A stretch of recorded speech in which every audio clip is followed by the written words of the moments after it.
Hi guys, ഇന്ന് നമ്മൾ surprise ആയിട്ട് ഫോൺ കൊടുക്കാൻ പോവാണ് വാപ്പാക്ക്. വാപ്പാൻ്റെ ഫോണ് വെള്ളത്തിൽ വീണ് പൊട്ടിപ്പോയി. Come on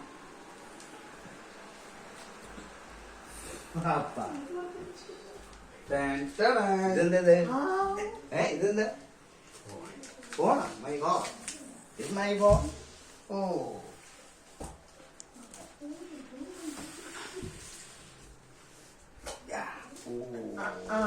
അടിപൊളിയാണല്ലോ. Beautiful beautiful. Oh my God. Super. ഇതാണ് ഫോൺ. പാവന്റെ വാപ്പ് വിഷമിച്ചിരിക്കായിരുന്നു. ഫോൺ വെള്ളത്തിൽ പോയിട്ട് ഫോൺ ഇല്ലാതെ എങ്ങനെ ഉണ്ടായിരുന്നു? 2 ദിവസം ഫോൺ ഇല്ലാത്തതിന്റെ ഒരു നോ ഫോൺ. എന്താ സൂപ്പർ സൂപ്പർ. പിന്നെ കവറുണ്ട്. Okay guys,